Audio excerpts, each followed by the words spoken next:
What's going on, Commanders fans? I'm your host, Jack Sperry, and welcome into the Commanders Report. I'm coming to you from my apartment here this morning, getting ready to go into the office for yet another day of Commanders coverage for you guys. But I woke up to the notification here that Jonathan Allen is giving permission to seek a trade away from the Washington Commanders, and it certainly seems at this point that if the Commanders can't come to a deal with a team to deal Jonathan Allen via trade, that they will most likely release him before the start of NFL free agency. This is some pretty big news here. We'll talk about what the next steps are. We'll talk about how much money the Commanders will save if they trade and or cut Jonathan Allen here in the coming days and weeks before NFL free agency. But before we get into the discussion today, make sure you guys click that subscribe button if you haven't already. Whenever breaking news happens for the Washington Commanders, I'm going to try and get you guys a video as soon as I possibly can, whether I'm on my day off, whether it's in the morning and I'm still at home or whatever. I'm going to try to get a video out to you guys. If it's big enough news, we are going to go live for you guys. If there's like a trade for a big name player, Myles Garrett, somebody else, we're going to go live for you guys on this channel. So make sure you click that subscribe button for extensive Commanders coverage this offseason for every single big move. All right, so let's get into this here where Jonathan Allen has been given permission to seek a trade.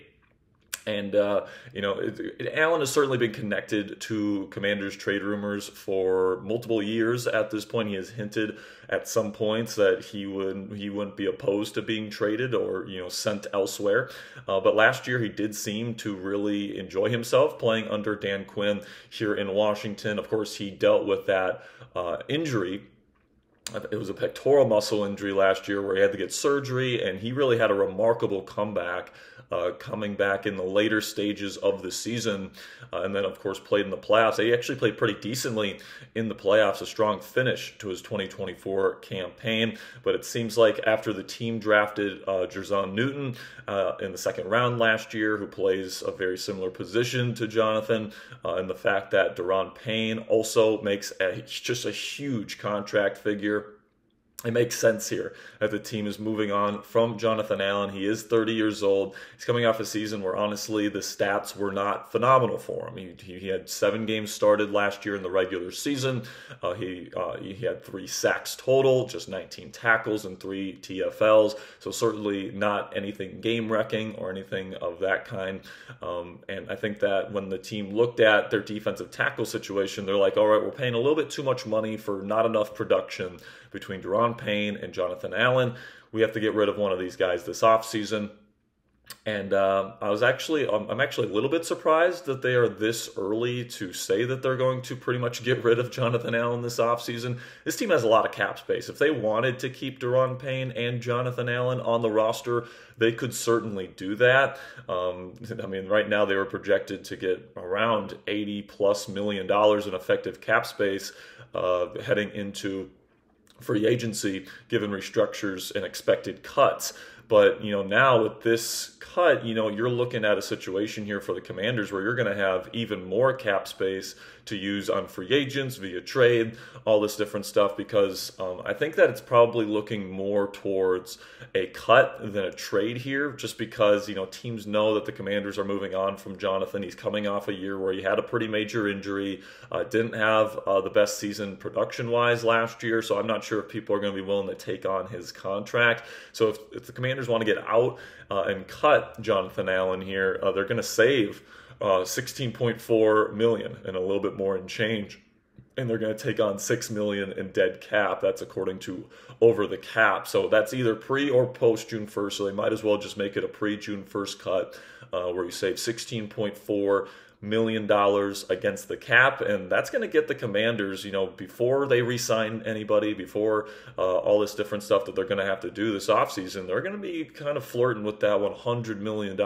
in cap space number heading into the offseason. I think this also means, guys, that Johnny Newton is going to be taking on a much larger role Heading into next year, Newton had a pretty decent finish to his season.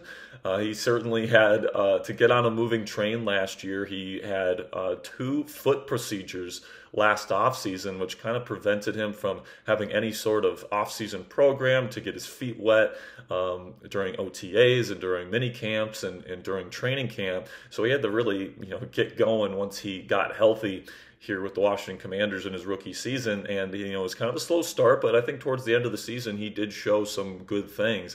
And I think that, Newton's got a very bright future. I think that this team drafted him for a reason. They were very high on him for a reason, and they see him as the future of this position. So, I think that the fact that they are moving on from Jonathan Allen and not Daron Payne is certainly indicative of they want Payne to be that guy in the middle, that run stuffer, almost like a true nose tackle presence where he's taking on double teams, he's stopping the run, he's not, he's preventing, the offensive line to cave in the middle of the defense. And then Newton is going to be the more penetrative type of interior defensive player. Also, I could certainly see the Commanders bringing in and drafting another defensive tackle this offseason in the draft. It's a really good defensive tackle class, so it wouldn't surprise me at all if they get another rotational DT to potentially even replace Daron Payne down the line. And I think that the reason why they're not moving on from Payne is because of all the guaranteed money he still has on his deal. You'd be eating quite a bit in dead cap if you trade or cut Daron Payne this offseason, so it makes sense that, especially because he plays such a critical role in the Commanders' run defense, that he is going to be sticking around here as a presence in this defensive line. But there's no doubt about it too, Daron Payne needs to improve his game and his production if he's going to continue to make the kind of money and guaranteed money that he is making on his current contract with this football team. I think that his production had a pretty big dip significantly. Now, he did play kind of a different role where he was more of a true, almost nose tackle presence, where he was taking on double teams, more of a true run stuffer in this scheme. But I still think that he needs to play better moving forward if he's going to justify the contract and the cap figure that he is making heading into future seasons. But if you're asking me what I think is going to happen with the Jonathan Allen situation here, guys, I think that they're going to spend the next couple of weeks trying to find something for him, and I don't know if anyone is necessarily going to bite, especially at the price tag the Commanders are looking for. And if a trade does happen, it wouldn't surprise me if Allen is used almost as like another trade piece for another player. Like if the Commanders end up targeting Deebo Samuel, I could certainly see the 49ers using a guy like Jonathan Allen next year.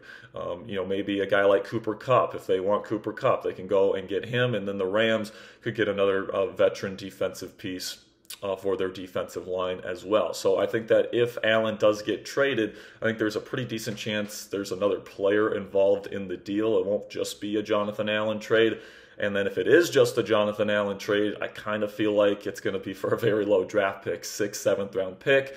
I think most teams know they have a leverage in the situation. And if you're a team that wants Jonathan Allen, you kind of know that the Commanders plan on moving on from him regardless. So it's like, well, why am I sending you a draft pick if I could just wait a couple weeks and get him in free agency?